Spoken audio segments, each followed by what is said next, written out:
আমাগো মেহেদি মিরাজ আর সাইফুদ্দিন কি জামাত ইসলাম করে না হেফাজত ইসলাম করে না বিএনপি করে? মেহেদি মিরাজকে নেন নাই, সেখানে ফাফুন কাকুকে দেন, সে ভালো খেলায়। আমি জানি সে পিড়াইয়া ক্রিকেট বোর্ড ফসল এলাকা ফসল গেলাম সে না মানুষ। টনটন কুমার দাসকে নিয়েছে, তো টনটন কুমার দাস কি খেলায় আয়? আমরা এই বিশ্বকাপ থেকে আমরা শিক্ষা অর্জন করেছি, আমাকে টার্গেট নেক্সট বিশ্বকাপ। জাতীয় দল ঘোষণা হয়েছে বলে কেডা ঘোষণা করছে? কুমে এদি এদি বাবা বাপন কাকু ভালো আছেন?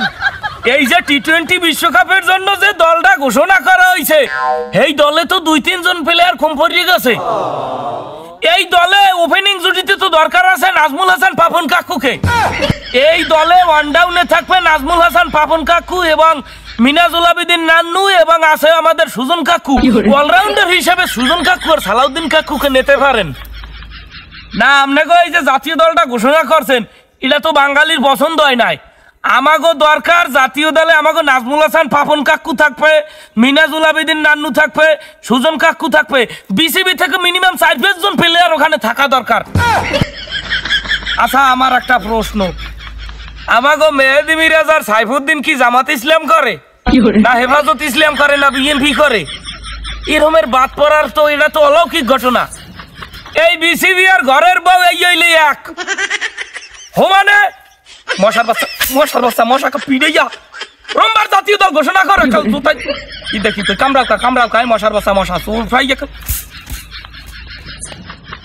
যাই হোক, বিসিবি আর ঘরের বউ এই হইলে হোমান কি লিখে কইছি, প্রত্যেক ফিরে একটা না একটা আইকে বাজাইবে। আমরা যতই ভালো পান, যত যাই করেন, আইকে একটা থাকবি, বুঝলেন?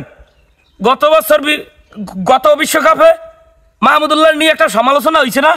মাহমুদুল্লাহরে বাদ দিয়ে হারা জাতীয় দল ঘোষণা করছে, যেখানে মাহমুদুল্লাহ ফুল ফর্মে।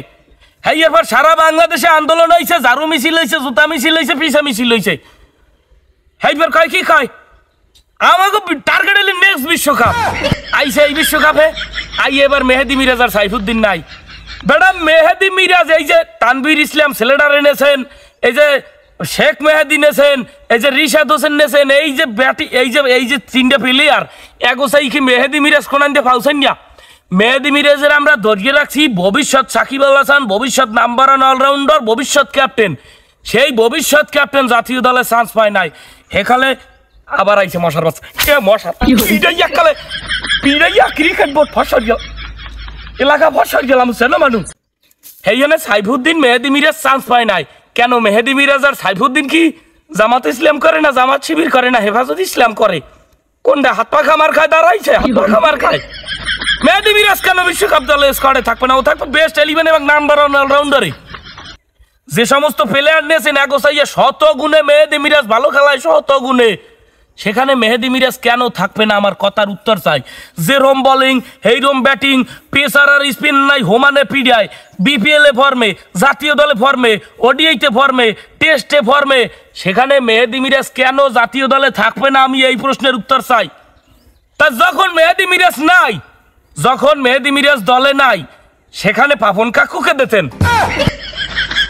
মেহেদি মিরাজকে নেন নাই, সেখানে পাপন কাকুকে দেন, সে ভালো খেলায়। আমি জানি সে প্লেয়ারদের নিয়ে ভালো খেলা। মশার বাচ্চা মশা ওমান বাড়ি গেলাম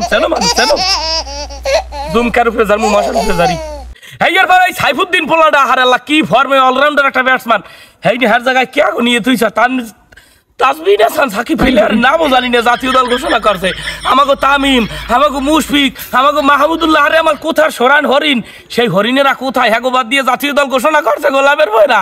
এইবারে যে টনটন কুমার দাসকে নিয়েছে, তো টনটন কুমার দাস কি খেলায় আয়? তোকে টনটন কুমার দাস দিয়ে ডাব্বা মারে 70 ম্যাচ পর একটা 50 মারলে, এবার হারা 70 ম্যাচ অটো সাইজ খেলায়। হেই লিটন দাসকে রাখছো আয়, ফর্মে নাই, লোডা মারে ডাক মারে। এরপর এই প্লেয়ারটাকে জাতীয় দলে নেওয়ার আমাকে মেহেদি মিরাজ চান্স পায় না। ধরিয়া কালে মশার বাচ্চা মশা দিলে তো খাদাই খুব হয়ে যায়। মশার বাচ্চা মশা নিতে বয়কট বিসিবি, বয়কট জাতীয় দল, বয়কট বিশ্বকাপ। যে বিশ্বকাপ আমাগুলো সিনেমিনি খেলায় প্রত্যেক বছরে একটা সার্কাস করা লাগবে। 1 বছর বাদ দাও মাহমুদুল্লাহকে, 1 বছর বাদ দাও মেহেদি মিরাজকে, জাতীয় দলের খেলাই দেখবো না। আবার দেখবে না এই বিশ্বকাপ শেষ হলে কইবে এ বিশ্বকাপ থেকে আমরা শিখছি, আমাকে টার্গেট নেক্সট বিশ্বকাপ। এটা একটা শিক্ষা সফর বানাই লইছে। জনগণের টাকা দিয়ে ক্রিকেট চলে। অথচ জনগণের পছন্দ অপছন্দের কোনো দামই নাই। জনগণের টাকায় বাংলাদেশ ক্রিকেট দল চলে, অথচ জনগণের পছন্দ অপছন্দের কোনো দামই নাই।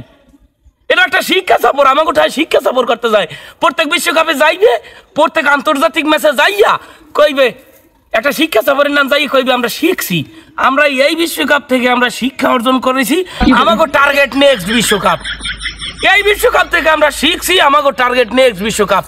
দরিয়া পিছিয়ে মশার বাচ্চা, মশার বাচ্চা, মশা। তা বাবা ভাবন কাকু, আপনাদের শিক্ষা সফর শেষ হইলে জাতিকে বললেন যে আমাকে শিক্ষা সফর শেষ, কিন্তু এবার আমরা ছাড়বো না। এই যে জনগণের লাগে ছিনিমিনিটা করছো, এবার আমরা ছাড়বো না। হোমানে দইয়ে দেবো, হোমানে দইয়ে দেবো মেহেদি মিরাজের ওই পজিশনে। মেহেদি মিরাজ হইলে একটা আলুর তরকারি, যেখানে মন চায় হেইনে উড়াইতেন, ওপেনে, 1 ডাউনে, 2 ডাউনে, 4 ডাউনে, 5 ডাউনে, ফিনিশিয়ারে যেখানে উড়াইতেন ও সেখানে মানাইতে, সেখানে ভাড়াইয়ে লাইতে। তারপরও ছেলেটাকে নেন নাই এই তরকারিতে। মশার বাচ্চা, মশার বাচ্চা, স্বপনের বাচ্চা, মশার বাচ্চা, স্বপনের বাচ্চা, মশার বাচ্চা।